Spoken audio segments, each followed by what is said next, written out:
এই ধরনের সেমিনারে বক্তা হওয়া, বক্তা হয়ে তক্তা হয়ে যাওয়া, বড় বড় গোস্ত রান খাওয়া, এসে গাড়ি দিয়ে চলাফেরা করে, এগুলো আল্লাহর কাছে কোনো মূল্য রাখে না। আমাদের জীবন, আমাদের সময়, আমাদের পরিস্থিতি আমাদের যতটা অনুকূলে, সাহাবাই কেরামের মনে হয় না এরকম ছিল।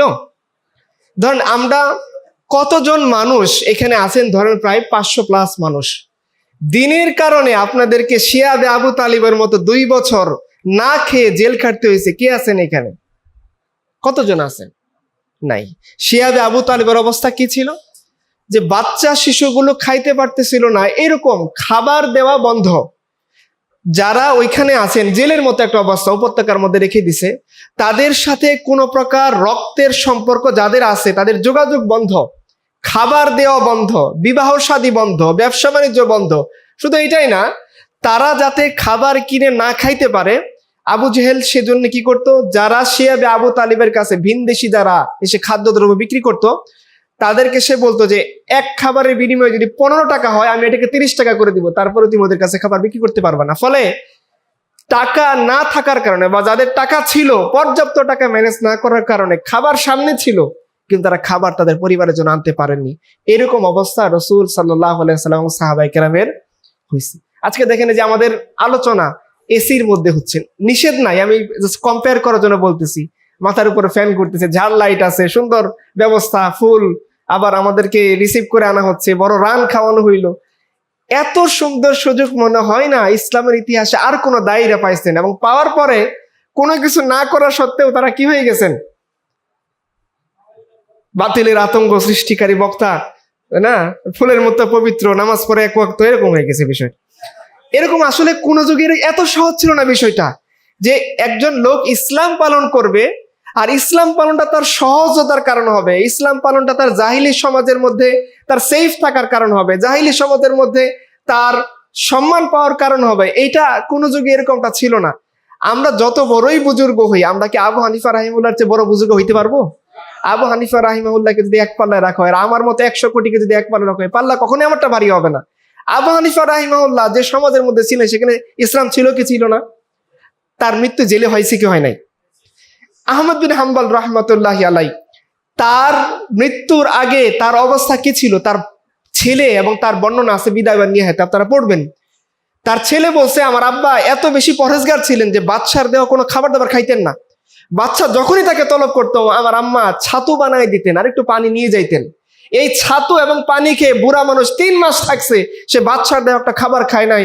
এবং তার ছেলে বলছে যে আব্বার এই রোগ ছাড়তে প্রায় 6 বছর সময় লাগছে, কারণ তিনি 3 মাস শুধুমাত্র চলে গেছে। আছে মাইকটা?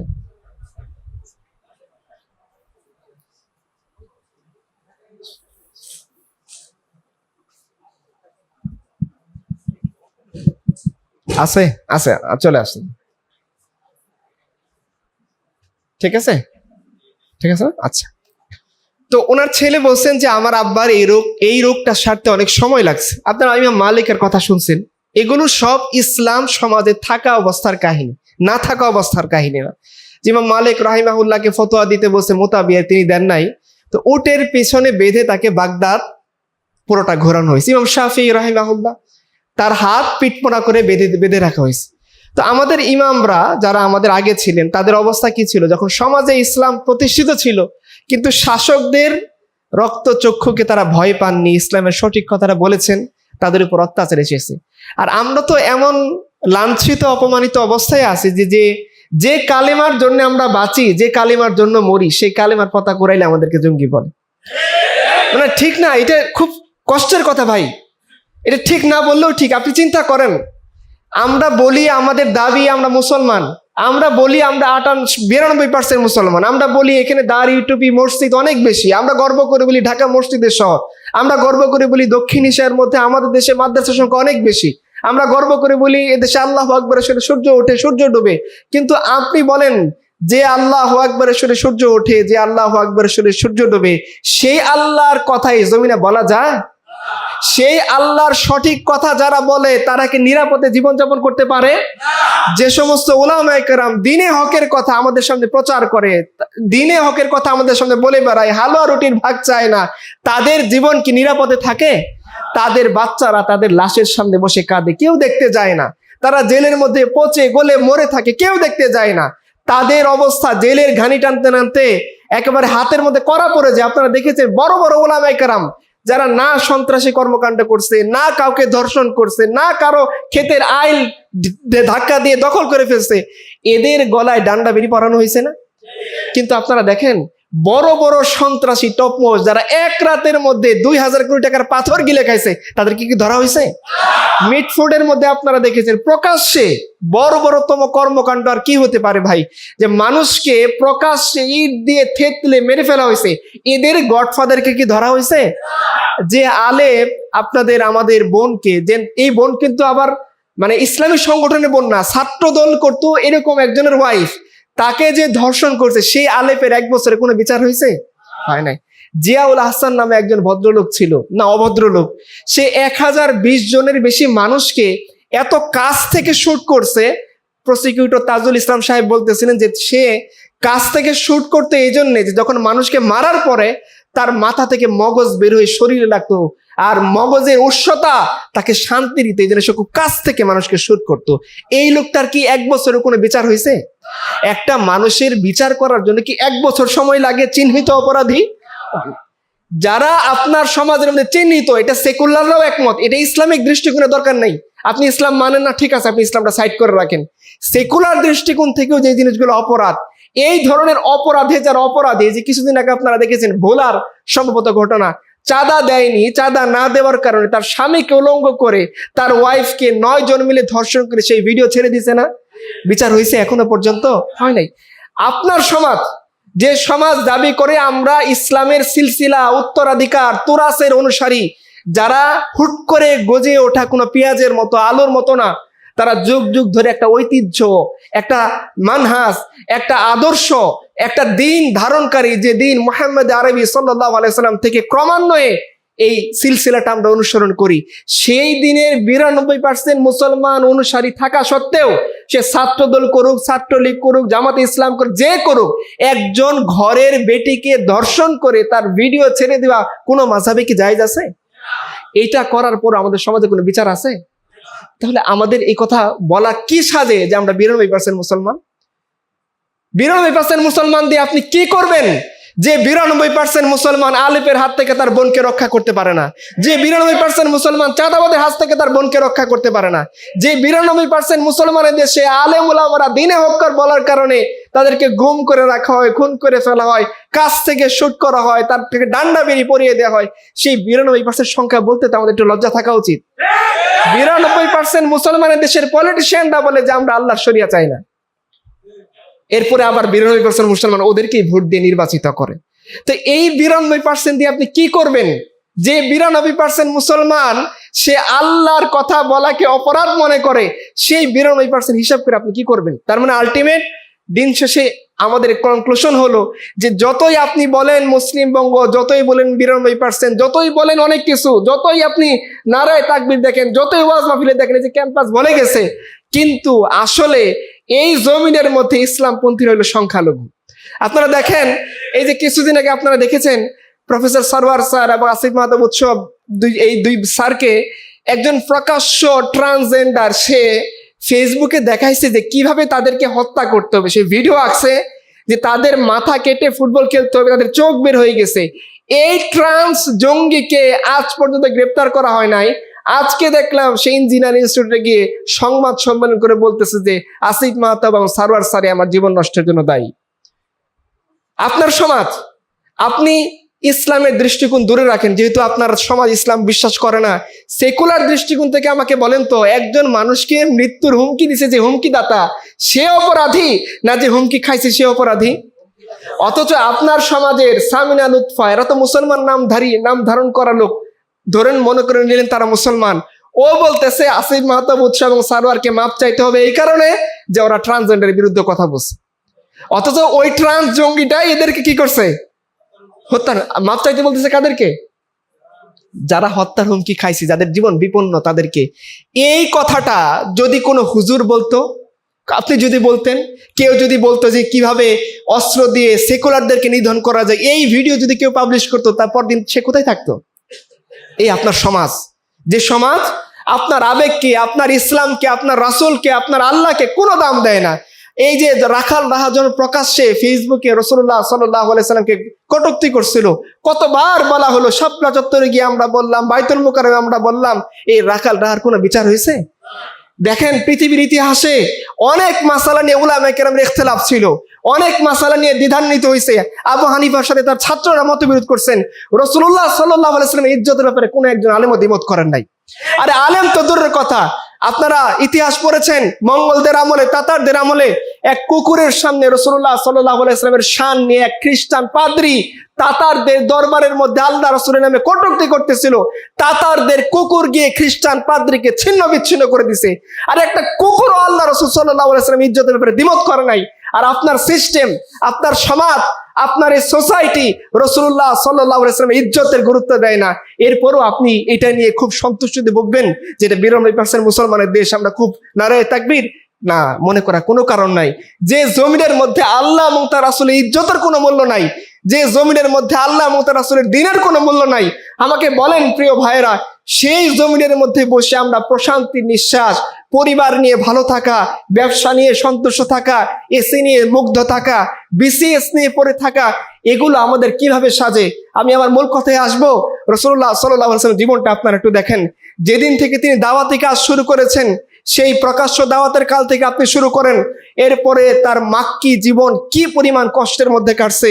এই কষ্টকর অবস্থায় শরীরে ক্ষত নিয়ে, আঘাত নিয়ে, মুখের ভিতরে মানুষের থুথুর চিহ্ন নিয়ে, তার ময়লা ছেঁড়া জামা কাপড় নিয়ে তিনি আল্লাহর দ্বীনের জন্য মদিনায় রওনা দিয়েছেন। মদিনায় যাওয়ার পর তার শত্রুরা ওখানেও তাকে শান্তিতে থাকতে দেয়নি। প্রথম হিজরি, দ্বিতীয় হিজরি, বদর, উহুদ, খন্দক, মুতা, খাইবার, একের পর এক যুদ্ধ করে রাসূলুল্লাহ সাল্লাল্লাহু আলাইহি সাল্লাম যখন দুনিয়া থেকে চলে যাচ্ছেন, আমাদের মা আম্মাজান আয়েশাকে বলছেন, আয়েশা, খাইবারে যে আমাকে বিষ খাওয়ানো হয়েছিল, সেই বিষের প্রভাব এখন আমার শরীরে কাজ করতেছে, আমার খুব কষ্ট হইতেছে। তিনি যখন চলে যাচ্ছেন, তার পালক পুত্র যায়েদ রাদিয়াল্লাহু তাআলার ছেলে উসামা রাদিয়াল্লাহু তাআলার বাহিনীকে তিনি পাঠিয়ে যাচ্ছেন। উম্মতকে তিনি আখেরি যে নসিহত সেটা দিয়ে যাচ্ছেন, উম্মতকে বলে যাচ্ছেন, এটা করবা, এটা করবা না। মিম্বরে যখনই সুযোগ পাইছেন, যেদিন থেকে রাসূল সাল্লাল্লাহু আলাইহি সাল্লামের চিরস্থায়ী অসুস্থতার লক্ষণ প্রকাশ পাইছে, সেদিন থেকে আপনি নেন। যখনই রাসূল সুস্থ হন, আম্মাজানকে জিজ্ঞাসা করেন উম্মত কি করতেছে, তারা কি নামাজ পড়ছে কিনা, তারা এখন কোন অবস্থায় আছে।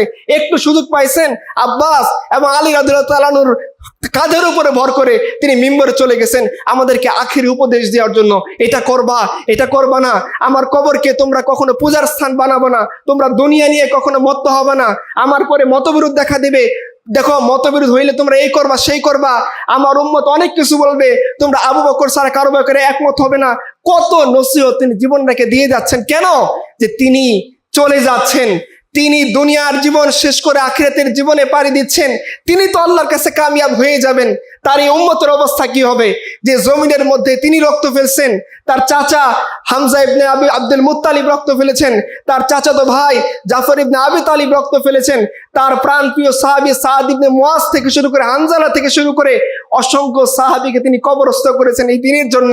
সেই দিনের কি অবস্থা, সেই জামাতের কি অবস্থা, যে জামাতকে তিনি প্রস্তুত করছেন, এরা কি প্রস্তুত আছে? শেষ দিনে তাকে দেখানো হইল, পর্দা খুলে দিলেন যে তারা আবু বকরের নেতৃত্বে নামাজ পড়তেছে। আম্মাজান বলতেছেন রাসূলুল্লাহ সাল্লাল্লাহু আলাইহি ওয়াসাল্লাম এই দৃশ্য থেকে হেসে উঠলেন। তার কাছে মনে হলো যে হ্যাঁ, একটা মোকাম্মাল জামাত তৈরি হয়েছে, আমি দুনিয়াতে থাকবো না, আমার মিশন পরিপূর্ণ হয়ে গিয়েছে। আল্লাহ যতদিন চেয়েছেন আমি দুনিয়াতে ছিলাম, আল্লাহ যতদিন চাইবেন দুনিয়াতে থাকবো, আবার যখন ডাক দিবেন চলে যেতে হবে, হতে পারে, কিন্তু আমি যে মিশনটা দাঁড়া করিয়ে গেলাম, আমি যে দিন জমিনের মধ্যে রেখে গেলাম, আমি যে জামাত তৈরি করে গেলাম, এই জামাত বসে থাকবে না। তারা লোক থেকে লোকান্তরে, প্রজন্ম থেকে প্রজন্মান্তরে, দেশ থেকে দেশান্তরে, সমুদ্রের ওই পার থেকে ওই কোনায়, আফ্রিকা থেকে নিয়ে সিসিলি, ইউরোপ পর্যন্ত, বঙ্গ পর্যন্ত, হিন্দুস্তান পর্যন্ত, প্রত্যেকটা জায়গায় আল্লাহর দ্বীনের জন্যে, আল্লাহর দ্বীনের ঝান্ডার জন্যে, কালেমার জন্যে, রসুলের ইজ্জত, তার নামুসের জন্যে, আল্লাহর ইজ্জত রক্ষা করার জন্যে এরা ছড়িয়ে পড়বে। পাথর এদেরকে আটকাইতে পারবে না, পাহাড় এদেরকে আটকাইতে পারবে না, সমুদ্র এদেরকে আটকাইতে পারবে না। এই দৃশ্য রাসূলুল্লাহ সাল্লাল্লাহু আলাইহি ওয়াসাল্লাম দেখে বলেন, পর্দা নামিয়ে দাও। এই সুন্দর একটা দৃশ্যের উপরে রাসূলুল্লাহ সাল্লাল্লাহু আলাইহি ওয়াসাল্লাম শেষ হাসি আসলেন।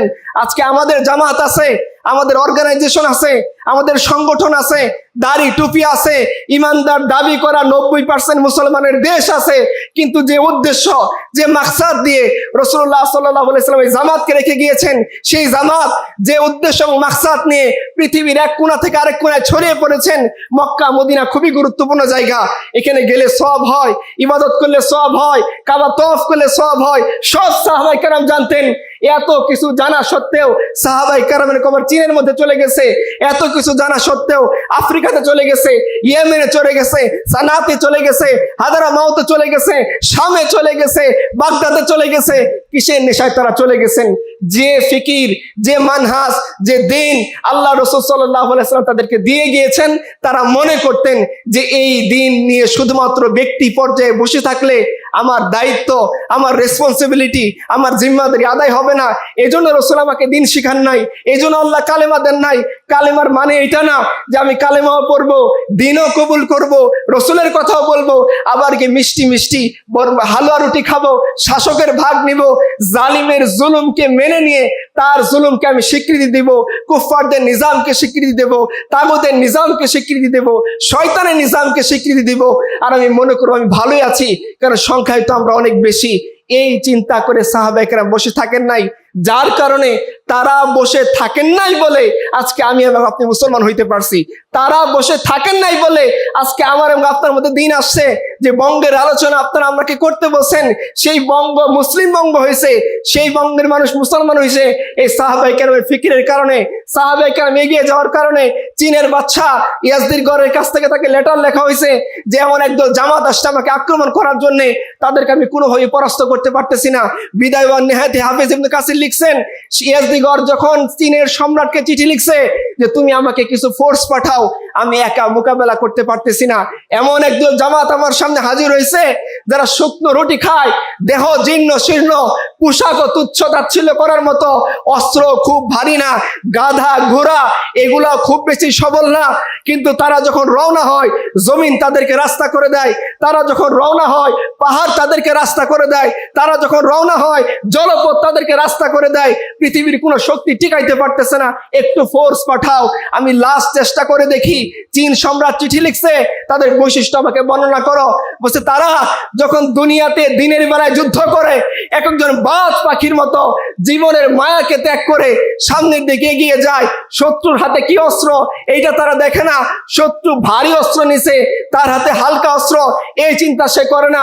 সে নিজের তাকতের দিকে তাকায় না, এক আল্লাহর উপর ভরসা করে, রহমানের উপর ভরসা করে, রব্বে যুল জালালি ওয়াল ইকরামের উপর ভরসা করে এক একজন বাজ পাখির মতো যুদ্ধের ময়দানে অবতীর্ণ হয়। এই মহান মানুষগুলো, এই মহান বীরগুলো যারা দিনের বেলায় কোনো মাখলুকের তোয়াক্কা করে না, আমি যখন রাতের বেলায় আমরা দেখি আর এক একজন জায়নামাজের মধ্যে দাঁড়িয়ে বাচ্চা শিশুর মতো কাঁদতে থাকে, সেই রহমানের সামনে তারা আত্মসমর্পণ করে যে আল্লাহ তোমার শক্তি ছাড়া আর কোনো শক্তি নাই, তোমার তাকত ছাড়া তাকত দেনেওয়ালা কেউ নাই, তুমি ছাড়া আমাদের উপর রহম কান্ডওয়ালা কেউ নাই, তুমি ছাড়া বিজয় দান করার কেউ নাই। এই দৃশ্য আমরা দেখি। আর কি বলছে, তাদের শাহজাদা যদি অপরাধ করে তারা সমান বিচার করে, তাদের সেনাপতি মাটিতে বসে খায়, তাদের সাধারণ সেনা মাটিতে বসে খায়, তাদের মধ্যে ইনসানিয়াতের দিক থেকে কোনো পার্থক্য নাই। একমাত্র তাকওয়া ছাড়া তারা একজন অপরজনকে কোনো পাত্তা দেয় না।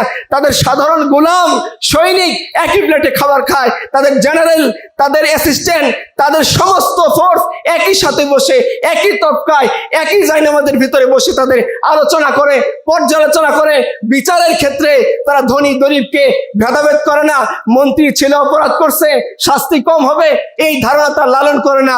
ইন ডিটেল শোনার পর চীনের সম্রাট বলতেছে, শোনো, আমি যদি এমন বাহিনী পাঠাই যেটা শুরু হবে তোমার ওইখানে গিয়ে শেষ হবে চীনে গিয়ে, আমি চাইলে পাঠাইতে পারি, আমার এখানে মজুদ আছে। কিন্তু তুমি যে প্রজন্মের কথা আমাকে বললা, যে জামাতের কথা আমাকে বললা, যে সাহাবীদের কথা বললা, খবরদার এদের সাথে লড়াই করে তুমি জয়ী হওয়ার স্বপ্ন দেখো না, কারণ দুনিয়ার কোনো শক্তি এই জামাতকে থামাইতে পারবে না, তুমি তাদের সাথে সন্ধি করে নাও। আমরা তো এরকম একটা জামাতের দাঁড়ান ভাই, আমরা এরকম একটা জামাতের অনুসারী ছিলাম যাদেরকে পৃথিবীর কোনো শক্তি থামাইতে পারে নাই, যাদের পৃথিবীর মধ্যে আমাদের সাহাবে কেরাম বলছেন, সাহাবীরা বলছেন যে উম্মতে মুহাম্মদীকে আল্লাহ তাআলা এমন শক্তি দিয়েছেন যে শক্তির বলে সাদ ইবনে আবি ওয়াক্কাস ঘোড়া চালিয়ে দিয়েছেন পানির উপরে।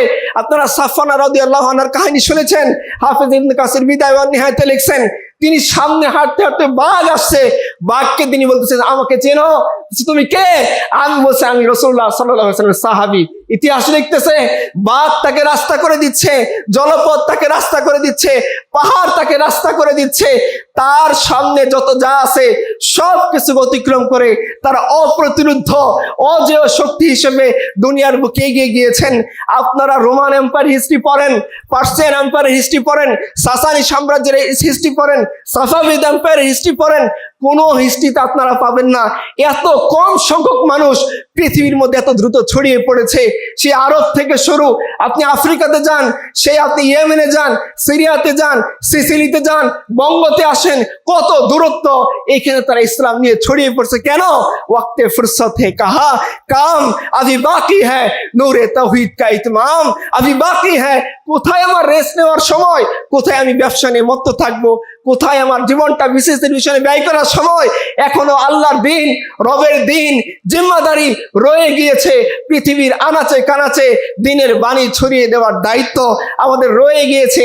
সেই দায়িত্ব নিয়ে তারা বঙ্গপ্রদেশে আসছেন, সাহাবায়ে কেরামের অনুসারীরা আসছেন, তাবেঈরা আসছেন, তাবেঈরা আসছেন, আরব থেকে লোক আসছেন, এসে দেখেছেন যে এই জমিনের মধ্যে এমন একদল জন্তু জানোয়ারের মতো মানুষ বসবাস করে যারা ইনসানিয়তের ধার ধারে না, যাদের মধ্যে মানুষ বলে কোনো কিছু নাই। ব্রাহ্মণ তারা সোসাইটির আপার লেভেলে বসবাস করে, ক্ষত্রিয়, শূদ্র, অন্তজ, দলিত নামে যারা আছে তাদের সামাজিক কোনো মর্যাদা নাই, কোনো ক্লাস নাই, কোনো অধিকার নাই, না শিখতে পারে, না বলতে পারে, না বামুনের এলাকা দিয়ে হাঁটতে পারে, না বামুন যেখানে পড়ায় সেখানে সে তার সন্তানকে পড়াইতে পারে, না সে বেদ পড়তে পারে, না গীতা পড়তে পারে, না ধর্ম শিখতে পারে, না দুনিয়া শিখতে পারে। তার একমাত্র দায়িত্ব হচ্ছে বামুনের খাদেম হওয়া, তার গোলামি করা, বামুনের কথা মতো চলা। সে না তার সামাজিক কোনো অধিকার আছে, না রাষ্ট্রীয় কোনো অধিকার আছে, না কোনো মর্যাদা আছে। এই অবস্থার মধ্যে আমাদের পূর্বসূরীরা তাদেরকে পেয়েছেন, তারা এই সমস্ত অমানুষদেরকে ধরে ধরে মানুষ করেছেন। মানুষের পূজা বাদ দিয়ে মানুষ জন্তু জানোয়ারের পূজা, ব্যাঙের পূজা, সাপের পূজা, পদ্ম ফুলের পূজা, 33 কোটি দেবতার পূজা তারা করতেছিল। তাদেরকে তারা সভ্যতা শিখাইছেন। তারা পোশাক পরতে জানতো না, বুকের উপর অংশ খোলা রাখতো। উত্তরপ্রদেশের খোঁজ নিয়ে দেখেন, সেখানে মহিলারা যদি বুক ঢাকতে চাইতো বুকের জন্য কর দিতে হইতো। কোন দলিত মেয়ে যদি ব্রাহ্মণের সামনে দিয়ে হেঁটে যাইতো তাকে শাস্তি দেওয়া হইতো। যে নদীতে ব্রাহ্মণরা গোসল করে সেইখানে যদি কোনো শূদ্র গোসল করত তাকে ধরে পিটানো হইতো, কেন তুই এই নদীর পানিকে নোংরা করেছিস। কোনো ব্রাহ্মণ যদি হেঁটে যাইতো তার শরীরে যদি কোনো শূদ্রের ছোঁয়া লাগতো, ব্রাহ্মণ নিজেকে অপবিত্র মনে করে এই শূদ্রকে শাস্তি দিত। শিক্ষা, দীক্ষা, প্রযুক্তি, জ্ঞান, সমাজ, সভ্যতা কোথাও এই সমস্ত মানুষদের অবস্থান ছিল না। যখন আমাদের পূর্বসূরি এখানে ঢুকেছেন তারা শিখিয়েছেন, দেখো মানুষের মধ্যে বাহ্যিক কারণে কোনো পার্থক্য হইতে পারে না। তোমার সম্পদ বেশি হতে পারে, তোমার জ্ঞান বেশি, হ্যাঁ হতে পারে, তুমি ব্রাহ্মণ হইতে পারো বাইবন, কিন্তু তোমার ব্রাহ্মণত্বের কারণে তুমি ব্রাহ্মণ এই কারণে তোমার থেকে শূদ্রের পার্থক্য হইতে পারে না। মানুষের মধ্যে আল্লাহ তাআলা পার্থক্যের মাপকাঠি একটাই দিয়েছেন, তাকওয়া। যদি কেউ তাকওয়ার অনুসারী হয়, তাকওয়াবান হয়, সে ব্রাহ্মণের ছেলে হোক, সে শূদ্রের ছেলে হোক, সে অন্তজ হোক, সে দলিত হোক, সে মুচি হোক, সে হোক মেথর, একজন মেথর ইসলামের দৃষ্টিতে যদি তাকওয়াবান হয় সে ব্রাহ্মণের চেয়ে উন্নত। একজন সুইপার যে মার কাজ হলো রাস্তার পরিষ্কার পরিচ্ছন্নতা বজায় রাখা, এই সুইপার যদি তাকওয়াবান হয় সেও আল্লাহর কাছে সম্মানিত। তারা মানুষকে এই তালিম দিয়েছেন, এই শিক্ষা দিয়েছেন। এই হিন্দুস্তান পোশাক পরা জানতো না, পোশাক পরা শিখাইছেন। এই হিন্দুস্তান নারীর অধিকার জানতো না, নারীর অধিকার শিখাইছেন। এই হিন্দুস্তান ইনসানিয়াত জানতো না, তাদেরকে ইনসানিয়াত শিখাইছেন। আইন কানুন সব বর্বরতা দিয়ে ভরপুর ছিল। বামুন ছাড়া আর কারোর জন্য আপিল করার অনুমতি ছিল না। বামুন যত অপরাধ করুক সেই অপরাধের বিরুদ্ধে কথা বলার মতো কোনো ল ছিল না। মনুর বিধানের মধ্যে নারীদেরকে অন্তর্জ করে রাখা হয়েছে, মনুর বিধানের মধ্যে শুদ্ধদেরকে অন্তর্জ করে রাখা হয়েছে, মনুর বিধানের মধ্যে লোয়ার ক্লাস যারা ছিল তাদের সমস্ত সামাজিক মর্যাদা কেড়ে নেওয়া হয়েছে। ওনারা বলেছেন মনুর বিধান মানুষের বানানো, মানুষ বানিয়েছে এই লুজগুলা মানুষকে স্বাধীন করার জন্য। শোনো, আমাদের পূর্বপুরুষ রিবি ইবনে আমের বলে গেছেন, এই যে দিন আমরা তোমাদের এখানে নিয়ে আসছি, এই দিনের উদ্দেশ্য মানুষকে মানুষের গোলামি করানো না, মানুষকে মানুষের রব বানানো না, মানুষের উপর মানুষের কর্তৃত্ব চালু করার জন্য না। একটাই উদ্দেশ্য, মানুষকে মানুষের গোলামি থেকে ছাড়ানো, মানুষকে জুলুমের ধর্ম থেকে, খ্রিস্ট ধর্মের জুলুম, হিন্দু ধর্মের জুলুম, বুদ্ধ ধর্মের জুলুম, বাতিল মতাদর্শ, পুঁজিবাদের জুলুম, সমাজতন্ত্রের জুলুম, সমস্ত জুলুম থেকে মুক্ত করে ন্যায় এবং ইনসাফের দিন আল ইসলামের দিকে নিয়ে আসা। শোনো, আমাদের টার্গেট কি? তোমাদের উপর অত্যাচার করব না, অত্যাচার করে না। বামুনরা তোমাদের টাকা খায়, বামুনরা তোমাদের থেকে ট্যাক্স নেয়, বামুনরা তোমাদের সম্পদের উপরে খারাজ বসায়, কর বসায়, বিনিময়ে তোমাদের কোনো নিরাপত্তা দেয় না। তোমরা আমাদের দিন কবুল করো, আমাদের সভ্যতার ভিতরে আসো, আমরা এমন দিন তোমাদের কাছে নিয়ে আসছি, তোমরা তোমাদের সম্পদ থেকে আমাদেরকে ট্যাক্স দিবা, জিজিয়া দিবা, বিনিময়ে আমরা তোমার নিরাপত্তা দিব। তোমার কোনো বেটির দিকে বামুন চোখ তুলে তাকাইতে পারবে না। তোমার কোনো বেটি যদি বুকের উপর কাপড় দিতে চায়, এর জন্য কাউকে ট্যাক্স দেওয়া লাগবে না। তুমি যদি মূর্তি পূজা না করতে চাও, তোমাকে কেউ বাধ্য করতে পারবে না। তুমি ভুলে পড়াশোনা করে ফেলছো, তোমার কানের চোখে সীসা গলে দিচ্ছে, এরকম বর্বরতা থাকবে না। আমরা নিরাপত্তা দিব। ইতিহাসের কিতাবের দিকে তাকান, হিন্দুদের কিতাব পড়েন, বৌদ্ধদের কিতাব পড়েন, বামুনদের লেখা কিতাব পড়েন। যখন আমাদের পূর্বপুরুষরা এই জমিনের ভিতরে ঢুকতেছিল, তাদের ঢুকার সাথে সাথে বৌদ্ধ থেকে শুরু করে, অন্তত থেকে শুরু করে, শূদ্র থেকে শুরু করে লাইন ধরে দাঁড়িয়ে গেছে যে হ্যাঁ, তোমরা আমাদের ত্রাণকর্তা, তোমরা আমাদের মসিহ, তোমরা আমাদের বাঁচানেওয়ালা, তোমাদের জন্যই তো আমরা অপেক্ষা করতেছিলাম। যে বর্বরতা, অশ্লীলতা, সহিংসতার মধ্যে আমাদের জীবন পার হচ্ছিল। মানবাধিকার নাই, নারীর অধিকার নাই, শিশুর অধিকার নাই, স্তন ঢাকার অধিকার নাই, শিক্ষার অধিকার নাই, অর্থনৈতিক অধিকার নাই। সমস্ত অধিকারের কথা তোমরা আমাদেরকে শুনিয়েছো। নাও, তোমরা আমাদের শাসক হও। তাদেরকে শাসনের দায়িত্ব দেওয়া হয়েছে। তারা কি শুধুমাত্র বুক বিলাসের মধ্যে জীবনযাপন করছেন?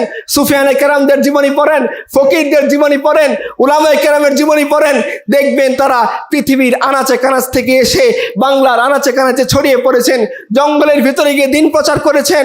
বন মানুষ বলে যাদেরকে তাড়িয়ে রাখা হয়েছিল, তাদের উপর দিন প্রচার করেছেন। পূর্ববঙ্গে এসেছেন, পশ্চিমবঙ্গে গিয়েছেন, বাগেরহাটে গিয়েছেন, সিলেটে গিয়েছেন, চতুর্দিকে তারা ছড়িয়ে পড়েছেন। এবং যেখানেই তারা বাতিলের মুখোমুখি হয়েছেন, জুলুমের মুখোমুখি হয়েছেন, সেই জুলুমের বেলা একটু শব্দ না করে চুপ করে বসে থাকেননি। বাবা আদম শহীদের কাহিনী পড়েন, শাহজালালের কাহিনী পড়েন, শাহজামালের কাহিনী পড়েন, তিতুমিরের কাহিনী পড়েন, সাইয়েদ মিন নিসার আলীর কাহিনী পড়েন, হাজী শরীয়তুল্লাহর কাহিনী পড়েন, তার ছেলে দুদু মিয়ার কাহিনী পড়েন, তার অনুসারী নয়া মিয়ার কাহিনী পড়েন, বাদশাহ মিয়ার কাহিনী পড়েন। যেখানে তারা গিয়েছেন, যেখানে মানুষকে মানুষের গোলামি করতে দেখছেন, যেখানে মানুষকে অন্যায়ের ভিতরে শাসিত হইতে দেখছেন, যেখানে মানুষকে দেখছেন যে দাড়ি রাখলে কর দিতে হয়, গরু জবাই করলে তাকে হত্যা করে ফেলা হয়, এই সমস্ত জুলুমের মোকাবেলায় তারা দাঁড়িয়েছেন। সংখ্যা বেশি ছিল না, বাবা আদম শহীদের সংখ্যা বেশি ছিল না, শাহজালালের সংখ্যা বেশি ছিল না, শাহজামালের সংখ্যা বেশি ছিল না। শরীয়ত আন্দোলনে 90% মানুষ অংশ নেয় নাই। কিন্তু ওনারা যখন দাঁড়িয়েছেন, পৃথিবীর বাতিলদের মসনদগুলো থরথর করে কাঁপতে বাধ্য হয়েছে। ইংরেজ ওরিয়েন্টালিস্টরা, উইলিয়াম অ্যাডাম থেকে শুরু করে নিয়ে আরো যত ইংরেজ অফিসিয়াল ছিল, তারা বলতে বাধ্য হয়েছে যে এই মুসলমান আমাদের কেমন নাগারে চুবানি খাওয়াচ্ছে যে তাদেরকে আমরা থামাইতে পারতেছি না। দ্য ইন্ডিয়ান মুসলমান কিতাব পড়বেন, উইলিয়াম হান্টারের লেখা। সে বলতেছে সাইয়েদ আহমদ শহীদ নামক এক মৌলবী গোটা হিন্দুস্তানের ব্রিটিশ সাম্রাজ্যকে কাঁপিয়ে দিয়েছে। এক মৌলবী দাঁড়িয়ে গিয়েছিল, আবার ইতিহাস রিপিট হয়। আপনি আরেক মৌলবীর কাহিনী দেখেন, একজন নারীকে ধর্ষণ করতেছিল, সেই মৌলবী ক্লাস নিতেছিলেন। তিনি যখন দেখছেন তার কওমের উপর আঘাত আসছে, তার কওমের নারীর উপর, ইজ্জতের উপর আঘাত আসছে, ছাত্রদিনে মুভমেন্ট শুরু করছেন যে না, এটা হইতে পারে না, মোল্লারা জীবিত থাকবে, ইমানদাররা জীবিত থাকবে, তাদের চোখের সামনে কোনো নারীকে বেগানা পুরুষরা ধর্ষণ করে চলে যাবে, হইতে পারে না। মুভমেন্ট শুরু করেছেন একজন মোল্লা যাকে পৃথিবী গুরুত্ব দেয় না, একজন মোল্লা যাকে পৃথিবী ব্যাকডেটেড মনে করে, একজন মোল্লা যাকে পৃথিবীর সামনের সারিতে বসতে দেয় না। আজকে দেখেন সেই মোল্লার বড় বড় সন্তানরা পৃথিবীর বুকে বুকে কালেমার পতাকা উড়াচ্ছে। এই মোল্লার সন্তানরা পৃথিবীর বুকের মধ্যে এমন একটা ভূখণ্ড কায়েম করছে যেখানে তার বউরা নিরাপদ, বেটিরা নিরাপদ, বাচ্চারা নিরাপদ, তার রিক্সাওয়ালা নিরাপদ, তার সুইপার নিরাপদ। সমাজের অন্তত শ্রেণীরা টাকা নিয়ে রাস্তায় খালি হাতে বের হইতে ভয় পায় না, এমন সমাজ কায়েম করেছেন। এটা ওই তামান্না থেকে, যে তামান্না থেকে পূর্বপুরুষরা, আমাদের পূর্বপুরুষরা এই বংকে হাদরত বং বানিয়েছেন, পবিত্র বং বানিয়েছেন, পুণ্যভূমি বাংলা বানিয়েছেন। জীবনের রক্তকে সিঞ্চন করে দিয়ে, পরিবারকে কুরবানি করে দিয়ে, ঘাম এক সাগর রক্তের বিনিময়ে সেই ইতিহাস, সেই কাহিনী, সেই মানহাজ, সেই মাযহাব আমরা ভুলে গিয়েছি। আজকে আমাদের মধ্যে যে পরিমাণ দুনিয়া নিয়ে কামড়া কামড়ি, যে পরিমাণ মাযহাবি গোলামি নিয়ে কামড়া কামড়ি, দলীয় জিনিস নিয়ে কামড়া কামড়ি, এটা আমাদের পূর্বপুরুষদের মধ্যে ছিল না। একটাই তামান্না ছিল, তুমি যে মাযহাবের হও, যে দিনের হও, যে দলের হও, এক কালেমার নিচে আসো, এক দিনের নিচে আসো, এক আল্লাহর রহমতের ছায়ার নিচে আসো, এক নবীজির কালেমা পড়ো। একই সফে খড়ে হো গে महमूद व अयास, ना कोई बंदा रहा और ना कोई बंदा नवाज, बंदा वो साहिब मोहताज गनी सभी एक हुए, तेरे दरबार में पहुंचे तो सभी एक हुए। দাঁড়িয়ে গিয়েছেন সম্রাট মাহমুদ, দাঁড়িয়ে গিয়েছেন তার গোলাম আয়াস। কেউ কারোর সাথে মতবিরোধ করেন নাই। তুমিও আল্লাহর গোলাম, আমার সামনে দাঁড়িয়ে সেজদা, আমার পাশে দাঁড়িয়ে সেজদা দাও। আমিও আল্লাহর গোলাম, আমিও তোমার পাশে দাঁড়িয়ে সেজদা দিব। এই দৃশ্যগুলো যখন অন্তত শ্রেণীর মানুষরা দেখেছে, শূদ্ররা দেখেছে, ওই সমস্ত নিম্ন শ্রেণীর বৌদ্ধরা দেখেছে, যাদের মাতৃভাষায় কথা বলার জন্য জিহ্বা কেটে দেওয়া হইতো, যাদের বাংলা সাহিত্য চর্চা করার জন্য পিটিয়ে নেপালে পাঠিয়ে দেওয়া হয়েছিল, যাদের বাংলা ভাষায় কথা বলার কারণে সমাজে কোনো অধিকার ছিল না, এরা যখন দেখছে, এরা আবার কারা? যারা এসে বলে যে আল্লাহ তাআলা ভাষা নিয়ে কোনো পার্থক্য করেন নাই, তোমাকে মাতৃভাষায় কথা বলতে দিয়েছেন, বলো মাতৃভাষায় কথা বলা কোনো অন্যায় না, মাতৃভাষায় সাহিত্য লেখা কোনো অন্যায় না। তুমি তোমার কওমের জন্য সাহিত্য রচনা করবা, ভালো কথা, ভালো কথা বলো, নেকির কথা বলো, মানুষকে ইনসানিয়াতের দাওয়াত দাও। এই ভুতুম পেঁচার মূর্তি থেকে নিয়ে মানুষকে আল্লাহর গোলামির দিকে নিয়ে আসো। টাকা লাগলে নাও, তোমরা লিখো। এসে তারা কি করছেন? এই ক্ষুদ্র অন্তজ নিম্ন শ্রেণীর মানুষদের জন্য বলছেন এডুকেশনের জন্য কোনো ফি দিতে হবে না, বরঞ্চ উল্টা প্রত্যেকটা ছাত্রের জন্য আমরা টাকা পয়সার ব্যবস্থা করে দিব। ওয়াকফ ফান্ডের ব্যবস্থা করে দিয়েছেন, লাখরা সম্পত্তির ব্যবস্থা করে দিয়েছেন, মাদাদি মাসের ব্যবস্থা করে দিয়েছেন, যে প্রত্যেকটা ছাত্র, প্রত্যেকটা শিক্ষক, প্রত্যেকটা জ্ঞানী ইন্টেলেকচুয়াল যাতে তার ফান্ডিং এর জন্য কারো দিকে হাত না পাতা লাগে, সেই ব্যবস্থা তারা করে দিয়েছেন। কোনো মাদ্রাসা শিক্ষা প্রতিষ্ঠানের সাথে বাজার থাকলে বাজারকে অক্ষ করে দিয়েছেন। লাখ লাখ একর সম্পত্তি বুদ্ধিজীবীদেরকে, জ্ঞানীদেরকে, উলামাদেরকে, মাদ্রাসাদেরকে তারা ওয়াকফ করে দিয়ে বলছেন, খবরদার শিক্ষা প্রতিষ্ঠানে পড়ার জন্য কোনো ছাত্রের কাছ থেকে তোমার টাকা নেওয়ার জরুরত নাই, উল্টা ছাত্রকে তুমি স্কলারশিপ দাও, সে এসে কষ্ট করে পড়তেছে। এই সোসাইটি তারা কায়েম করেছেন। দিনকে দিন তাদের পরিশ্রম, তাদের মেহনত, তাদের কুরবানি আল্লাহ এমনভাবে কবুল করেছেন যে এই বঙ্গ নামক ছোট্ট ভূখণ্ড থেকে এমন সুন্দর কাপড় বের হয়েছে, যেটাকে আপনারা মসলিন নামে চেনেন। ব্রিটেনের রানী বলতেছিল যে এক টুকরা মসলিন কাপড় গায়ে দেওয়া আমার জন্য বড় সৌভাগ্যের কারণ। তারা এমন ভূখণ্ড কায়েম করছেন যে ভূখণ্ডের মধ্যে সুলতান সম্রাট আওরঙ্গজেব রহমতুল্লাহি আলাই তার সময়ে যখন হিন্দুস্তান গোটা পৃথিবীর মধ্যে 1/3 জিডিপি সরবরাহ করতেছিল, সেই হিন্দুস্তানের মধ্যে এই বঙ্গপ্রদেশ হাদরাত বং, আমাদের পূর্বসূরীদের তৈরি করা পূর্ণভূমি বাংলা, সে বাংলা একাই হিন্দুস্তানের 1/3 জিডিপি সরবরাহ করতেছিল। আপনারা জানেন ইংরেজরা এই বঙ্গপ্রদেশ দিয়েই সে হিন্দুস্তানে ঢুকেছে। যখন বঙ্গপ্রদেশের পরাজয় হয়েছে, এরপরে আর কোনো প্রদেশ মাথাচাড়া দিয়ে থাকতে পারে নাই। একটার পর একটা প্রদেশ ইংরেজরা জয় করে নিয়েছে। কেন? কারণ গোটা হিন্দুস্তানের মধ্যে সবচেয়ে সমৃদ্ধশালী এলাকা ছিল এই বঙ্গপ্রদেশ, যেটা আমাদের পূর্বসূরীরা সেই সাহাবায়ে কেরাম অনুসারীরা, তাবে ছাত্ররা, উলামায়ে কেরামরা যারা শামাইলের ময়দানে রক্ত দিয়ে, যারা সৈয়দ আহমদ শহীদের সাথে রক্ত দিয়ে, যারা শাহ আব্দুল আজিজের সাথে দাঁড়িয়ে, যারা আহমদ শাহ আবদালির সাথে দাঁড়িয়ে এই জুলুম থেকে, অন্যায় থেকে, অবিচার থেকে এই ভূখণ্ডকে রক্ষা করার জন্য দাঁড়িয়ে গিয়েছেন। পৃথিবীর ইতিহাস আপনি পড়েন আর বাংলাদেশের ইতিহাস আপনি পড়েন, যখনই কোনো আপনি সংগ্রাম দেখবেন মুসলমান এগিয়ে যায়। যখনই বাতিলের বিরুদ্ধে বড় কুরবানি দেখবেন, মুসলমানরা এগিয়ে যায়। আমরা বলি মুসলমানরা সবচেয়ে বেশি খারাপ সময়ের মধ্যে আছে। হ্যাঁ, কথা ঠিক, কিন্তু আপনি কোথাও পাবেন না যে মুসলমানদের মাথা থেকে থেকে পর্নোগ্রাফির ব্যবসা বের হয়েছে, মুসলমানদের মাথা থেকে ট্রান্সজেন্ডার মতবাদ বের হয়েছে, মুসলমানদের মাথা থেকে সমকামিতা মতবাদকে জায়েজ করার জন্য, পৃথিবীর বুকে ইনভেস্ট করার জন্য কোন ধরনের মুভমেন্ট আরম্ভ হয়েছে। মুসলমান এত খারাপ হয় নাই, কারণ কি? তার পূর্বপুরুষের আইডিওলজি তার সামনে আছে, সে বুঝতে পারে হক এবং বাতিল কোনটা, সে বুঝতে পারে সত্য এবং মিথ্যা কোনটা, সে বুঝতে পারে দিনের আলোর সাথে রাতের কি পার্থক্য। এইটা তাদের শিক্ষা ছিল। আজকে আমরা শিক্ষারই এমন অবস্থার মধ্যে আসছি, বলি 90% মুসলমানের দেশ, 90% মুসলমানের দেশে প্রথম আলো ডেইলি স্টার রিপোর্ট করে পাশের বাড়ির ভাবির দিকে না তাকালে জঙ্গি, 5 ওয়াক্ত নামাজ পড়লে তুমি জঙ্গি, তুমি যদি সঠিক ইসলামের কথা বলো তুমি জঙ্গি, তুমি যদি ফান্ডামেন্টাল ইসলামের রাইটস এর কথা বলো তুমি মৌলবাদী, তুমি যদি বলো রাসূলুল্লাহ সাল্লাল্লাহু আলাইহি ওয়াসাল্লাম তলোয়ারের নবী, রাসূলুল্লাহ সাল্লাল্লাহু আলাইহি ওয়াসাল্লাম যুদ্ধের নবী, তুমি জঙ্গি। তুমি যদি বলো আল্লাহর জমিন, আল্লাহর বিধান, আল্লাহর বান্দা, এই আল্লাহর দেওয়া আকাশ বাতাসের মধ্যে আল্লাহর কথাই চলবে, আল্লাহর জিকির চলবে, আলা বিযিকরিল্লাহি আকবার, যে আল্লাহর জিকির থাকবে সর্বশ্রেষ্ঠ, আল্লাহর রসুল থাকবেন সবার উপরে, রসুলের সুন্নাহ থাকবে সবার উপরে, এই কথা যদি তুমি বলো তুমি অপরাধী, তুমি জঙ্গি, তুমি মৌলবাদী, তুমি খারাপ, তুমি সন্ত্রাসী। এরপরও যদি আমরা খুব তৃপ্তির সহকারে ঢোক বলতে থাকি, পূর্বসূরীদের কাহিনী শুধু শুনে যাই, তারা এই করছেন, তারা সিল্ক বানাইছেন, তারা আখ প্রক্রিয়াজাতকরণ কেন্দ্র বানাইছেন এই বাংলাদেশে, জাহাজ নির্মাণ শিল্প বানাইছেন এই বাংলাদেশে, অর্থনৈতিক সমৃদ্ধি, শেরশাহ সূরির কাহিনী আপনারা পড়েছেন, গ্র্যান্ড ট্রাঙ্ক রোড বানাইছেন, ঢাকার সোনারগাঁ থেকে কান্দাহার পর্যন্ত বিশাল রোড তিনি বানিয়েছেন, সালতানাতে মুগলিয়ার মধ্যে সুলতান সম্রাট আওরঙ্গজেব হস্তি বাহিনী বানিয়েছেন, হিন্দুদের পরাজিত করেছেন, দলিতদের অধিকার দিয়েছেন, মন্দিরে পূজা করার জন্য ব্যবস্থা করে দিয়েছেন দলিতদেরকে। সেই ইতিহাস যদি আমরা পড়ে শুধু মনে করি যে না অনেক কিছু তো হয়েছে, অনেক কাজ করে গিয়েছেন, অনেক আন্দোলন, উলামায়ে কেরাম অনেক খেদমত, কিন্তু আমরা কি করেছি এই প্রশ্ন আমাদের করতে হবে না? আমাদের রক্ত কোথায়, কোথায় আমাদের কুরবানি, কোথায় আমাদের দিন নিয়ে চিন্তা ভাবনা?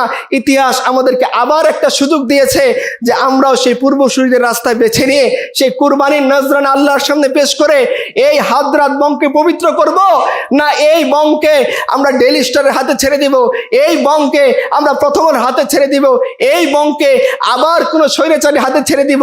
এটা আমাদের চিন্তা করা দরকার। দেখেন আপনারা 24-এর আন্দোলন সবাই দেখেছেন, 24-এর আন্দোলনে যারা জীবন দিয়েছে সমস্ত মুসলমান শহীদ হয়েছে, তার মধ্যে অবশ্যই আপনার আবু সাঈদের কথা বলবেন। আবু সাঈদ রহমতুল্লাহি আলাইহির পোস্টগুলো এখনো আছে, তার ফেসবুক ওয়ালটা একটু ঘুরে আসবেন। আবু সাঈদ যে শহীদ হইল জালিমের মোকাবেলায়, নিজের বুক পেতে দিয়ে 24-এর আন্দোলনকে সামনের দিকে নিয়ে গেল, তার শাহাদাতের পর এই আন্দোলন আগুনের মতো বিস্ফোরিত হয়ে ঢাকার প্রত্যেকটা প্রান্তে ছড়িয়ে পড়ল। এই আবু সাঈদ প্রেরণা লাভ করছিল কার কাছ থেকে? সেই আপনাদের পূর্বসূরীদের দেওয়া আইডিওলজি থেকেই। দেখেন শহীদদের শেষ দিনগুলো, এই বইটা পড়েন, শহীদদের যারা মারা গিয়েছেন প্রত্যেকেই বলতেছেন মার কাছে গিয়ে আম্মা আমি যাচ্ছি জালিমের বিরুদ্ধে লড়াই করার জন্যে, আমি যাচ্ছি মুসলিমের অধিকার আদায় করার জন্যে, আমি যাচ্ছি কারণ আমার সহপাঠীকে হত্যা করা হয়েছে এর প্রতিশোধ নেওয়ার জন্যে, আমি যাচ্ছি কারণ আমার বোনকে অত্যাচার করা হয়েছে, পুলিশ নিপীড়ন করে গাল ফাটিয়ে দিয়েছে, এই অধিকার আদায়ের জন্যে। প্রত্যেকের স্পিরিট, প্রত্যেকের চেতনার জন্যে মশাল কোত্থেকে নিচ্ছেন? ইসলাম থেকে। প্রত্যেকেই শাহাদাতের স্পিরিট কোত্থেকে নিচ্ছেন? ইসলামের কাছ থেকে। এবার আন্দোলন যখন চূড়ান্ত পর্যায়ে গেল, ফাহাম আব্দুল সালামের মতো সেকুলারও বলতেছে আপনারা আল্লাহর নাম নিয়ে নামেন, আল্লাহর উপর ভরসা করে নামেন, শহীদ হওয়ার জন্য নামেন। আল্লাহর উপরে ভরসা ইসলামের শব্দ, শহীদ হয়ে যাওয়া ইসলামের শব্দ, আল্লাহর উপরে তাওয়াক্কুল করে জুলুমের বিরুদ্ধে দাঁড়ানো ইসলামের স্পিরিট। এই স্পিরিট নিয়েই তারা এই আন্দোলন করেছেন। আমি বলতেছি না জুলাইয়ের স্পিরিট ইসলাম ছিল, কিন্তু জুলাইয়ের জন্য যারা জীবন দিয়েছে তারা এই স্পিরিটটা ইসলাম থেকেই ধার করেছিল। জীবন দিয়ে যে অমর হওয়া যায় এটা ইসলামের শিক্ষা। জীবন দিয়ে যে সবুজ পাখি হয়ে আরশের চারিদিকে ঘোরাফেরা করা যায় এটা ইসলামের শিক্ষা। জীবন দিয়ে শহীদ হওয়াটা আল্লাহর কাছে সবচেয়ে মর্যাদাবান একটা মৃত্যু, এটা ইসলামের শিক্ষা। আর কোনো মানুষ আফসোস করবে না দুনিয়াতে আসার জন্যে। শহীদরা যাওয়ার পরেই বলতেছেন জাবির ইবনে আব্দুল্লাহর পিতা আব্দুল্লাহ রাদিয়াল্লাহু আনহু মারা গিয়েছেন, উহুদের যুদ্ধে শহীদ হয়েছেন। জাবির রাদিয়াল্লাহু আনহু খুব মন নিয়ে কষ্ট নিয়ে বসে আছেন, তার পিতার অনেক ঋণ, তার অনেক বোন, তিনি কষ্ট পাইতেছেন। রাসূলুল্লাহ সাল্লাল্লাহু আলাইহি ওয়াসাল্লাম এই দৃশ্য দেখে জাবির তুমি কি কষ্ট পাইতেছো? বলতেছে হ্যাঁ ইয়া রাসূলুল্লাহ, আমার পিতার অনেক ঋণ, অনেকগুলা কন্যা সন্তান রেখে গেছে, আমি তো ছোট মানুষ, এই ঋণ কিভাবে দিব, এই সন্তানদের কিভাবে মানুষ করব।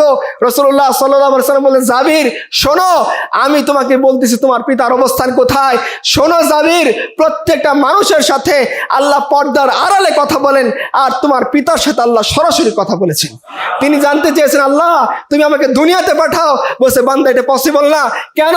কারণ আল্লাহর বিধান হলো কেউ মরে যদি আখিরাতে বারজাখের জীবনে চলে যায়, তাকে আর দুনিয়াতে পাঠানো যায় না।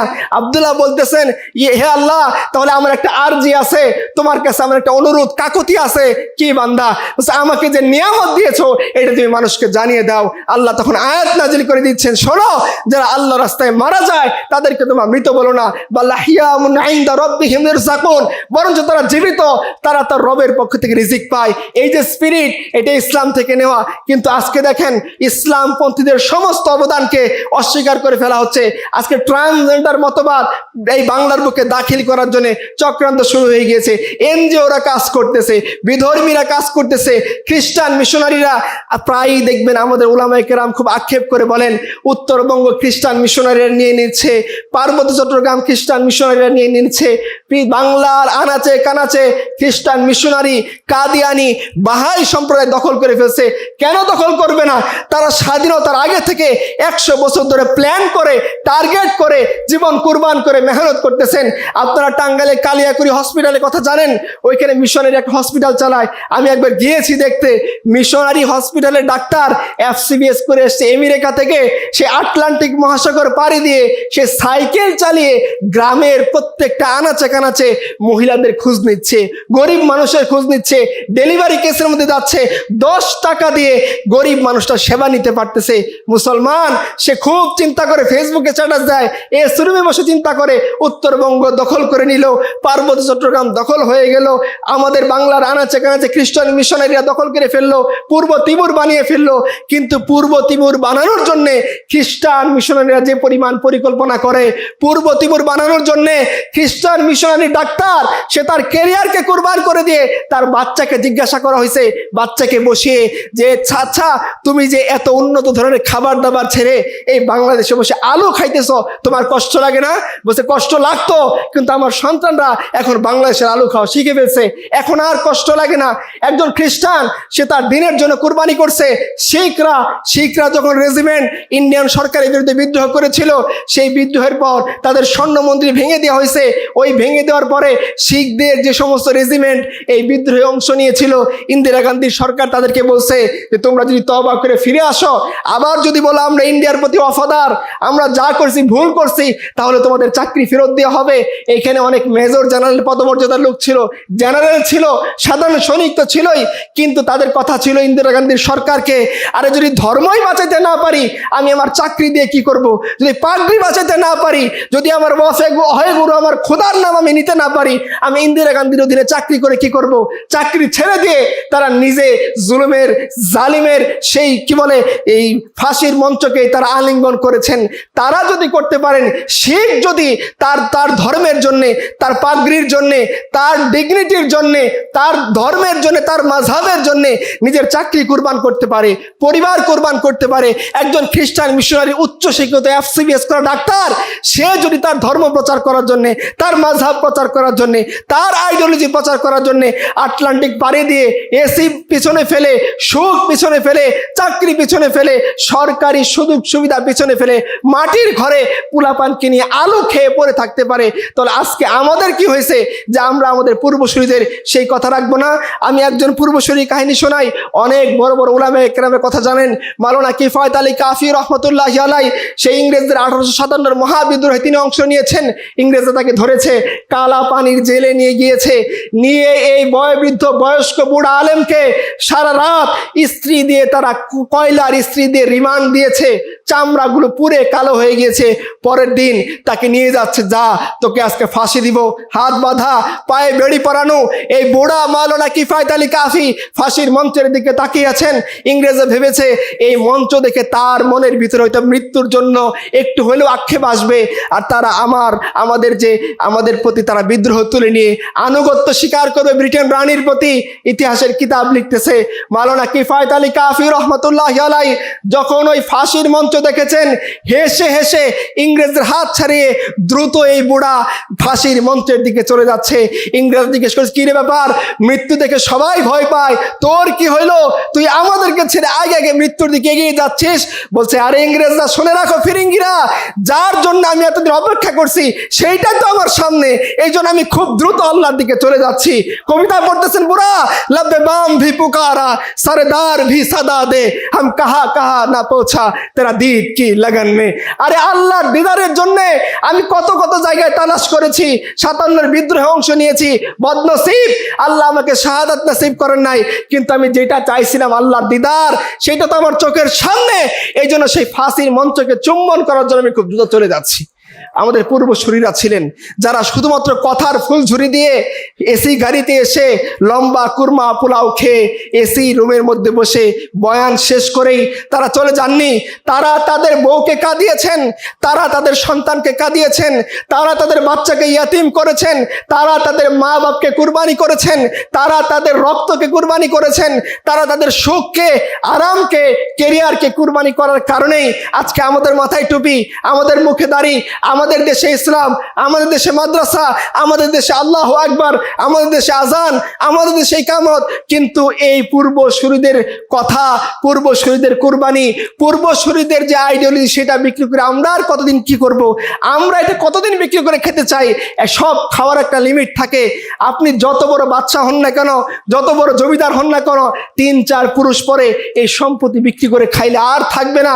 আমরা তো সেই কবে থেকে শত শত বছর ধরে আমাদের পূর্বসূরীদের সেই কুরবানি বিক্রি করে খাচ্ছি, যে ওনারা এই করেছেন, ওনারা সেই করেছেন, ওনারা মালটাল জেল খেটেছেন, রেশমি রুমার আন্দোলন করেছেন, সামাইলের আন্দোলন করেছেন, এগুলো তো বলেই যাচ্ছি, করেই যাচ্ছি। আর কত আমরা কারা, আমরা কি করেছি আল্লাহর দিনের জন্য? ইন্ডিভিজুয়াল যদি একটু হিসাব নেই যে আমাদের কিছু করার, আসলে আমরা কিছুই করতে পারিনি। আমরা না কুরবানি করতে পেরেছি দিনের জন্য, না বাতিলের মোকাবেলায় দাঁড়াইতে পারছি, না বলতে পারছি। ইরানের সাথে অনেক মতবিরোধ আপনি করেন, কিন্তু ইরানরা যখন বিদ্রোহ করেছে শাহদের সরকারের বিরুদ্ধে, 1 সাগর রক্ত তারা তাদের দিনের জন্য, তাদের মাযহাবের জন্য দিয়ে ইরানের মধ্যে আজকে তারা শিয়াইজম কায়েম করেছে।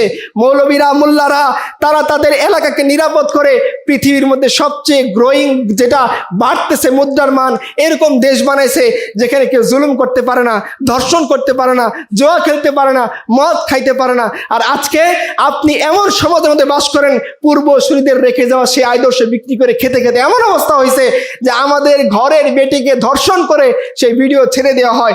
আমাদের সামনে সমাজ এতটা পশুর পর্যায়ে গেছে, প্রকাশ্যে রাস্তার মধ্যে ইট দিয়ে থেতলে মানুষ মেরে ফেলা হয়। চাঁদা না দেওয়ার কারণে তার বাচ্চাকে 7 টুকরো করে বাপের কাছে ব্যাগ ভরে ফেরত পাঠানো হয়। এত অনিরাপদ সমাজের মধ্যে আপনি আমি বসবাস করতেছি। এই জিল্লতি দিয়ে কি করবেন? মনে রাখিয়েন যে আপনার নিশ্চুপ থাকাটা জালিমের জুলুম থেকে আপনাকে মুক্ত দিবে না। জালিমকে যদি আপনি বড় হতে দেন, সে এমন উদ্ধত হবে, আপনি মনে করিয়েন না যে আপনি ডেমোক্রেটিক পদ্ধতিতে যুক্ত হবেন, জালিম আপনাকে ছেড়ে দিবে না। যতক্ষণ আপনি ইসলাম না ছাড়বেন, আল্লাহ বলতেছেন, ওয়ালান তারদা আনকাল ইয়াহুদা ওয়ালান নাসারা হাত্তা তাত্তাবিআ মিল্লাতাহুম, যতক্ষণ তোমরা তোমাদের দিন না ছাড়বা, তোমরা মনে করিও না বিধর্মীরা তোমাদের প্রতি সন্তুষ্ট হয়ে যাবে। যতক্ষণ ইসলামের লেবাস আছে, যতক্ষণ ইসলামের লেভেল আছে, যতক্ষণ আপনি নামাজ পড়তেছেন, তারা আপনার প্রতি সন্তুষ্ট হবে না। এই জন্য আমাদের কথা একটাই, আমাদের দাবি একটাই, আমাদের আপনাদের প্রতি আর্জি একটাই। আমাদের পূর্বসূরীরা যে পথ ধরে, যে আন্দোলন সংগ্রামের মধ্য দিয়ে, যে কষ্ট, যে পেরেশানির মধ্য দিয়ে, যে কুরবানির মধ্য দিয়ে আমাদের এই ভূখণ্ডে আল্লাহর দিনকে রেখে গিয়েছেন আমানত হিসেবে আমাদের কাছে, আমরা যাতে সেই আমানতটা আদায় করি। আল্লাহ তাআলা কুরআন কারীমের মধ্যে বলতেছেন যে দেখো, আমি এই আমানতটা পাহাড়ের কাছে পেশ করেছিলাম, পাহাড়ের কাছে, আকাশের কাছে, জমিনের কাছে পেশ করেছিলাম, কিন্তু তারা ভীত হয়েছে। আমি মানুষের কাছে পেশ করেছি, মানুষ এটা গ্রহণ করেছে, কিন্তু দেখো মানুষ অতিশয় জালিম, অতিশয় অজ্ঞ। কারণ কি? যে আল্লাহ সুবহানাহু ওয়া তাআলা চিন্তা করেন, যখন পাহাড়ের কাছে নিয়ামত পেশ করলেন, পাহাড় ক্ষমতাধর, জমিন আমাদের চেয়ে ক্ষমতাধর, তারা কেউ এই নিয়ামত নেওয়ার, এই ওয়াদা হামালাতুত তাওহীদ, তাওহীদের ঝান্ডা নেওয়ার মতো সাহস তারা করে নাই। আমরা সাহস করে নিয়েছিলাম। এটাই কি আমাদের ওয়াফাদারি? এটাই কি আমাদের বিশ্বস্ততা?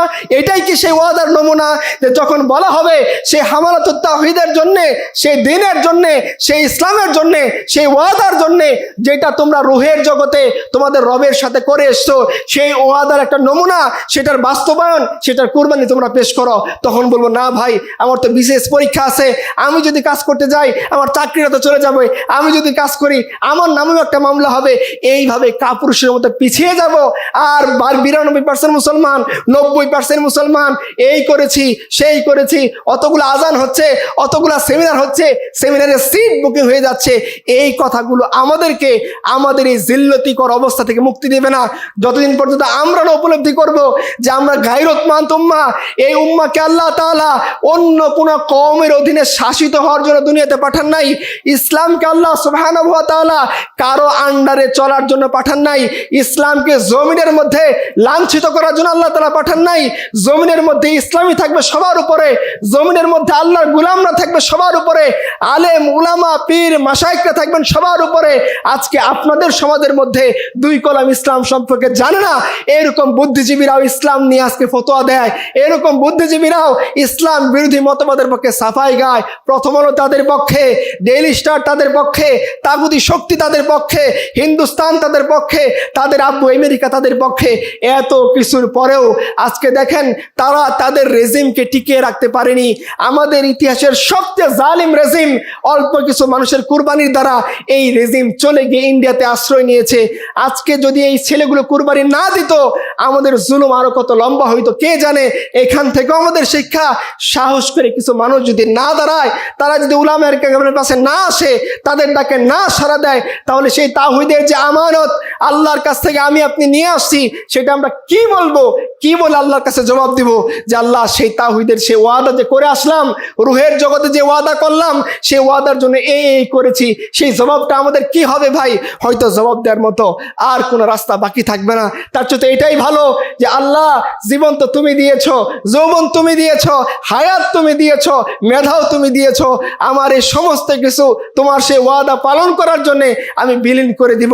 এটাই পূর্বসূরীদের দেখানো পথ। এই পথে কষ্ট আছে, এই পথে হাহাকার আছে, এই পথে কুরবানি আছে, এই পথে ওয়াইফকে বিধবা করার মতো সবক আছে, এই পথে সন্তানকে ইয়াতিম বানানোর সবক আছে, এই পথে মাকে সন্তান হারা করার মতো দৃশ্য আমাদের সামনে মজুদ আছে। দেখে বুঝে শুনে এটা মেনে নিতে হবে। এক আবু সাইদ, সে যখন গুলির সামনে বুক পেতে দিল, সে জানতো দুশ্মন তার বুককে ঝাঁঝরা করে দিবে, সে জানতো তার শরীর এফর ওফর হয়ে বুলেট বের হয়ে যাবে, সে জানতো এই জালিম রেজিম বলবে নো ট্রিটমেন্ট নো রিলিজ, এই কথা সে বলবে। তারপরেও সে সাহসিকতা দেখিয়ে জালিমের বুলেটের সামনে নিজের বুক পেতে দিয়েছিল। সেই আবু সাইদের সেই আন্দোলন বিস্ফোরিত হয়ে জালিমের পুরো রেজিমকে খান খান করে দিয়েছিল। আমাদের জন্য আরো সুন্দর উদাহরণ রয়েছে আসহাবুল উখদুদের ঘটনা। এক ইমানদার দাঁড়িয়ে গেছে জালিম রেজিমের মোকাবেলায়, তাকে হত্যা করে ফেলা হয়েছে। সেই হত্যার পরে জালিম রেজিম আর টিকে থাকতে পারে নাই, তারা সমস্ত ইমানদারকে পোড়ানোর পরেও সেই ইমানদারদের আগুনে পুরো জালিম রেজিম খান খান হয়ে গিয়েছে, সারখার হয়ে গিয়েছে। এটা আমাদেরও শিক্ষা, আমাদের নেওয়ার জন্য, তালিম নেওয়ার জন্য উপযুক্ত জায়গা, যেটা আল্লাহ কোরআনে আমাদের জন্য বয়ান করেছেন। সো আমরা যদি এই সমস্ত কিছু সামনে রাখি, আমার একটা অনুরোধই থাকবে, শুধু পূর্বসূরীদের কথা শুনে ঢেকুর আমরা না তুলি, পূর্বসূরীদের কুরবানির কথা শুনে শুধু চোখের পানি আমরা না ফেলি। পূর্বসূরীরা যে কুরবানি দেওয়ার কারণে তাদের ফ্যামিলি চোখের পানি ফেলছে, সেই কুরবানির জন্য আমরা প্রস্তুত হই। ইনশাআল্লাহ যদি আমরা দাঁড়াইতে পারি, আমাদের ভিন্ন কোনো মাকসাদ নাই। আমরা ট্রান্সজেন্ডার মতবাদ চাপিয়ে মানুষের কাছ থেকে অর্থ তুলতে চাই না, আমরা ট্যাক্স চাপিয়ে দিয়ে মানুষের জীবনকে দুর্বিষহ করতে চাই না। আমরা চাই না এমন কোনো সিস্টেম, যে সিস্টেমের মধ্যে কোনো একজন নিরাপত্তা কর্মী দেশের সকল নিরাপত্তা দেওয়ার জন্য সে তার কওম, তার জাতি, তার পরিবার, তার বংশ থেকেও 1020 জন মানুষকে মাথার মধ্যে রিভলভার ঠেকিয়ে হত্যা করবে। এরকম বিকৃত মস্তিষ্কের কোনো লোক আমরা চাই না। ন্যায় ইনসাফ আদল আমরা চাই। এই ওয়াদা নিয়ে, এই বাসনা নিয়ে, সেই আল্লাহর সাথে করা ওয়াদার তালকিন নিয়ে যদি আমরা এগিয়ে যেতে পারি, ইনশাআল্লাহ আল্লাহ তাআলা মোল্লাদের যেমন বিজয় দিয়েছেন, আল্লাহ আমাদেরকে বিজয় দিবেন। তবে মনে রাখতে হবে, সেই মোল্লারা ইন টোটাল 43 বছর মেহনত করার পরে আল্লাহ তাদেরকে তাদের হাতে তামকিন দিয়েছেন। আল্লাহ তাদেরকে দিয়েছেন, যাও এইবার তোমাদের বউ বেটি নিরাপদ, আর কেউ চোখ তুলে কথা বলতে পারবে না, এখন আর কোনো মত চলবে না, এখন আর ট্রান্সজেন্ডার মতবাদ চলবে না, এখন আর সমকামিতার নামে কেউ কিছু চাপিয়ে দিতে পারবে না। পরাশক্তি তোমাদেরকে আলটিমেটাম দিবে, আর তোমরা তাদের বিরুদ্ধে চোখে চোখ রেখে কথা বলবা। এটার জন্য লম্বা একটা কুরবানি, লম্বা একটা রক্তের সাগর, লম্বা একটা মুজাহাদা উলামায়ে কেরাম, তাদের যে সমস্ত মোল্লা মৌলভী আম জনতা তৌহিদবাদী প্রজন্ম দিয়ে আসছে, এমন কোনো ঘর আপনি খুঁজে পাবেন না যারা কোনো কুরবানি দেয় নাই। আর আজকে আপনি আমাদের ঘর খুঁজেন, আমাদের পরিবার খুঁজেন, আমাদের সোসাইটি খুঁজেন, কয়টা পরিবার কয়টা সোসাইটি আপনি খুঁজে পাবেন? কয়টা পরিবারের মধ্যে আপনি খুঁজে পাবেন যে তারা আল্লাহর দিনের জন্য কুরবানি দিয়েছে? শুধু বয়ান আল্লাহর দিনকে জীবিত করে না, শুধু ওয়াজ আল্লাহর দিনকে জীবিত করে না, শুধু সেমিনার আল্লাহর দিনকে জীবিত করে না, জীবিত করে সেই আদর্শের মাধ্যমে যে আদর্শ নিয়ে দাস্তু দাস্তে দারিয়া ভিনা छोड़े हमने बहर जुल्मत पे दौड़ा दिए घोरे हमने मगरिब की वादियों में गुजी अज़ा हमारी थमता ना था किसी से सैले रवा हमारा। সেই এক আল্লাহর বিধান নিয়ে, সেই একটা তামান্না নিয়ে, সেই এক আদর্শ নিয়ে যখন একটা কাফেলা তৈরি হবে, যারা এক আল্লাহ ছাড়া আর কাউকে ভয় করবে না, এক আল্লাহর মতবাদ ছাড়া আর কোনো মতবাদকে তারা গ্রহণ করবে না, জালিমের রক্ত চক্ষুকে তারা ভয় করবে না, পূর্বসূরীদের সে আদর্শ নিয়ে যখন তারা দাঁড়াবে, তারা তাদের যে সমস্ত ইখলাস আছে সেটা আল্লাহর সামনে শো করবে, তাদের ঈমানকে আল্লাহর সামনে শো করবে, তাদের সবরকে আল্লাহর সামনে শো করবে। ইনশাআল্লাহ এই প্রজন্ম দাঁড়ানোর পরে আল্লাহ তাআলা তাদেরকে দিয়ে বিজয় আনবেন। শেষ কথা বলতেছি, দেখেন ইসলাম সবচেয়ে বেশি অনিরাপদ ছিল যে রেজিমের আমলে। এই মানুষগুলোর দিকে প্রত্যেকেই তাকান, এরা তৈরি হয়েছে সেই রেজিমের আমলে। প্রিয় ভাইরা, এটা ইসলামের শক্তি।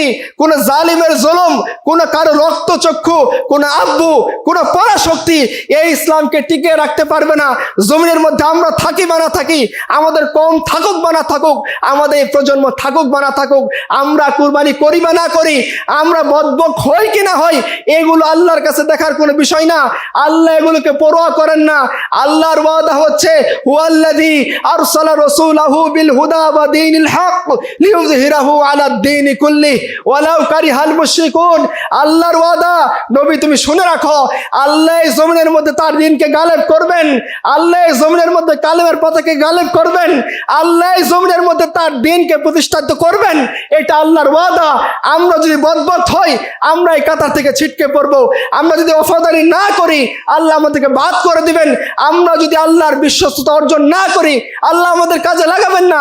এই জালিমের রেজিমের মধ্যে আল্লাহ আমাদেরকে প্রস্তুত করেছেন তার নিজ কওয়াত দিয়ে, তার কুদরত দিয়ে, তার শক্তি দিয়ে।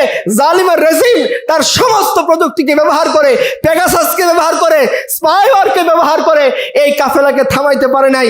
এই কাফেলা যদি সে আল্লাহর সাথে, সেই আল্লাহর দেওয়া নিয়ামতের ওফাদারি আদায় না করে, এই কাফেলার সমস্ত ভাইয়েরা শুনে রাখেন, আল্লাহ নতুন কাফেলা তৈরি করবেন। ইয়া আইয়ুহাল্লাযীনা আমানু মাইয়ারতাদ্দাকুম আন দীনিহি ফাসাউফা ইয়াতিল্লাহু বিকওম। আল্লাহর ওয়াদা শুনিয়ে গেলাম প্রিয় ভাইরা, যদি এই কওম, এই কাফেলা, এই প্রজন্ম আল্লাহর সেই ওফাদারি আদায় না করে, আল্লাহর সেই ওয়াদার প্রতি তাড়াতাড়ি বিশ্বস্ত না হয়, আল্লাহর জন্য যদি কাজ না করে, যাদেরকে আল্লাহ তৈরি করেছেন মানুষ তৈরি করতে পারে নাই, যাদেরকে আল্লাহ নিজ কুদরতে বাছাই করছেন মানুষ পারে নাই, যাদেরকে আল্লাহ তাআলা জালিমের জুলুমের সময়ে প্রস্তুত করে দিয়েছেন, আল্লাহ বলতেছেন আমার ওয়াদা, তোমরা ওয়াফাদারি করবে না, বিশ্বস্ততা রাখবে না, দিন থেকে সরে যাবা, আল্লাহর কোনো ক্ষতি হবে না। আল্লাহ এই কওমকে রিপ্লেস করে নতুন কওম আনবেন। ইহিব্বুনাহুম ইহিব্বুনা, তাদেরকে আল্লাহ ভালোবাসবেন, তারাও আল্লাহকে ভালোবাসবে, তারা এগিয়ে যাবে, অপ্রতিরোধ্য কাফেলা হবে। এখন আপনাদের সামনে এটাই বিষয়, আমরা কোন কাফেলার সৈনিক হব?